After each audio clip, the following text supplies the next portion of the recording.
नमस्कार। आज हम बात कर रहे हैं एसआईपी की, यानी सिस्टमैटिक इन्वेस्टमेंट प्लान। ये आजकल काफी पॉपुलर है। सुना है भविष्य के लिए पैसे जोड़ने का अच्छा तरीका है। हाँ, बिल्कुल। हमारे पास एक लेख भी है, एसआईपी भविष्य सुरक्षित करने का आसान मार्ग।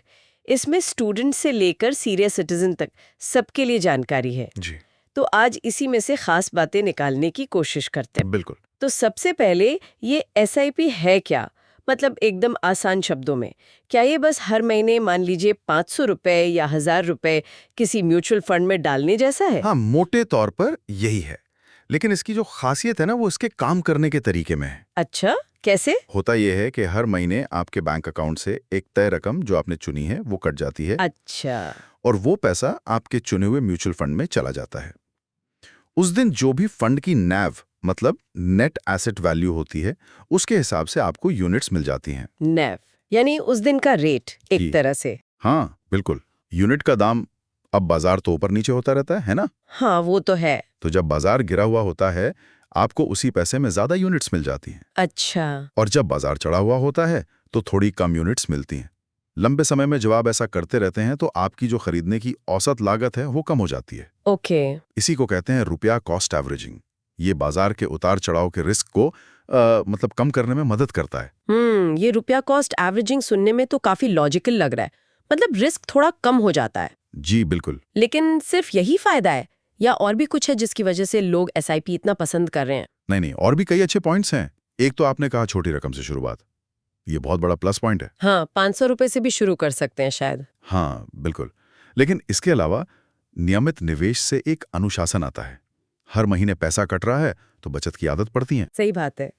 वो अनुशासन रखना मुश्किल होता है वरना। बिल्कुल। फिर रुपया कॉस्ट एवरेजिंग की बात हमने की, और एक और बहुत जरूरी चीज है कंपाउंडिंग। कंपाउंडिंग मतलब वो ब्याज पर ब्याज। हाँ, वही। आपके कमाए हुए रिटर्न पर भी आपको रिटर्न मिलता है। वक्त के साथ ये छोटी छोटी रकम को भी काफी बड़ा बना सकता है। अच्छा। और हाँ, इसमें फ्लेक्सिबिलिटी भी है। आप कभी भी शुरू कर सकते हैं, बीच में रोक सकते हैं, अमाउंट कम ज्यादा कर सकते हैं। और आजकल तो सब ऑनलाइन है, बहुत आसान। हाँ, ये फ्लेक्सिबिलिटी तो अच्छी बात है। आपने म्यूचुअल फंड कहा, तो क्या एसआईपी में भी अलग-अलग तरह के फंड होते हैं, जैसे रिस्क के हिसाब से? हाँ, बिल्कुल होते हैं। और ये जानना जरूरी है। मोटे तौर पर 3 तरह के होते हैं। ओके। एक होते हैं इक्विटी एसआईपी। ये पैसा ज्यादातर शेयर बाजार में लगाते हैं, तो इनमें रिटर्न की संभावना ज्यादा होती है, लेकिन रिस्क भी उतना ही ज्यादा। ठीक है। दूसरे होते हैं डेट एसआईपी।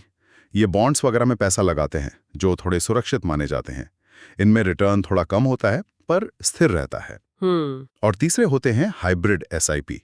ये इक्विटी और डेब्ट दोनों में पैसा लगाते हैं, एक तरह से बैलेंस बनाने की कोशिश करते हैं रिस्क और रिटर्न में। अच्छा, तो मतलब अपनी जरूरत और रिस्क लेने की क्षमता के हिसाब से चुन सकते हैं। बिल्कुल।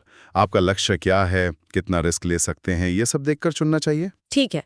मान लीजिए कोई तय करता है कि हाँ एसआईपी शुरू करना है, तो असल में क्या करना पड़ता है? क्या प्रोसेस मुश्किल है? नहीं, अब ये काफी आसान हो गया है। जैसा मैंने कहा, सबसे पहले तो अपना लक्ष्य तय करना होता है।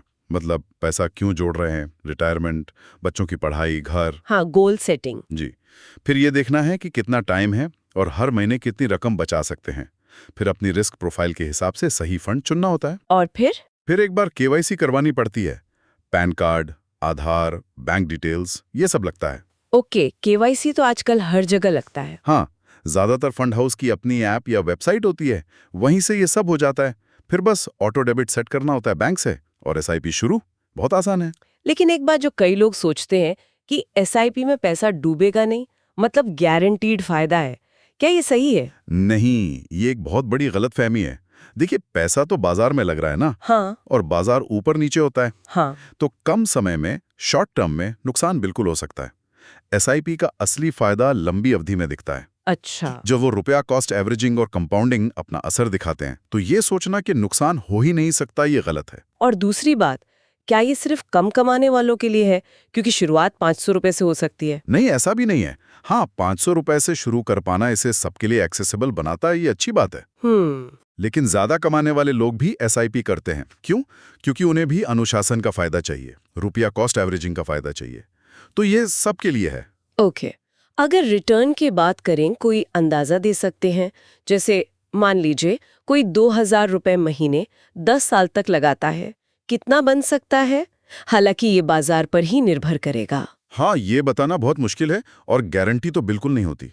ये पूरी तरह बाजार पर निर्भर है।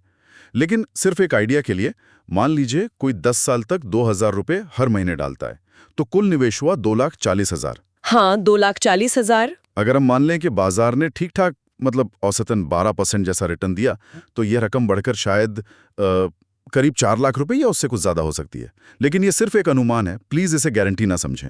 बिल्कुल, ये समझना जरूरी है। और वो सवाल, एसआईपी बेहतर है या एकमुश्त यानी लमसम पैसा लगाना? हर महीने थोड़ा थोड़ा बचा सकते हैं और बाजार कब ऊपर जाएगा कब नीचे, इस चक्कर में नहीं पड़ना चाहते। हाँ, टाइमिंग का झंझट नहीं। जी, और रिस्क भी बढ़ जाता है। एक मुश्त में आपको ज्यादा ध्यान रखना पड़ता है कि पैसा कब लगा रहे हैं। अगर गलत टाइम पर लगा दिया तो नुकसान ज्यादा हो सकता है, हालांकि सही टाइम पर लगाया तो फायदा भी ज्यादा हो सकता है। तो मतलब एसआईपी ज्यादातर लोगों के लिए शायद ज्यादा आसान और कम टेंशन वाला तरीका है। हाँ, कह सकते हैं, खासकर नए निवेशकों के लिए या जो नियमित बचत करना चाहते हैं। तो फिर आखिर में ये एसआईपी किसके लिए सबसे सही बैठता है? कोई खास तरह के लोग? मेरे ख्याल से ये किसी खास वर्ग के लिए नहीं, बल्कि एक खास मानसिकता वाले लोगों के लिए। अच्छा। वो लोग जो लंबी अवधि का सोचते हैं, मतलब लॉन्ग टर्म गोल रखते हैं, जो नियमित बचत को निवेश में बदलना चाहते हैं और जो रोज रोज बाजार देखकर घबराते नहीं है। चाहे वो कोई यंगस्टर हो जिसने अभी जॉब शुरू की है, या पेरेंट्स हों जो बच्चों के लिए प्लान कर रहे हैं, या फिर रिटायरमेंट के पास वाले लोग जो थोड़ी सेविंग्स को ग्रो करना चाहते हों, सबके लिए कुछ ना कुछ है। तो कुल मिलाकर एसआईपी एक स्मार्ट, सुविधाजनक और अनुशासित तरीका लगता है छोटी बचत से धीरे धीरे एक बड़ा फंड बनाने का, खासकर लंबे समय के लक्ष्यों के लिए। बिल्कुल सही कहा आपने।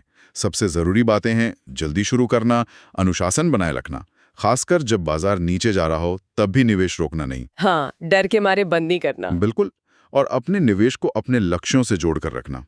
और हाँ, साल में एक आध बार देख लेना कि सब ठीक चल रहा है या नहीं, मतलब रिव्यू करना भी अच्छा रहता है। सही है। और जाते जाते एक सवाल मन में आता है, एसआईपी हमें निवेश में तो अनुशासन सिखाती है, पर क्या ये आदत हमारी जिंदगी के दूसरे फाइनेंशियल फैसलों को भी बेहतर बनाती है? क्या हम बाकी चीजों में भी ज्यादा अनुशासित हो जाते हैं? ये सोचने वाली बात है। ये दिलचस्प सवाल है। हो सकता है ऐसा होता हो। सोचने वाली बात है बिल्कुल।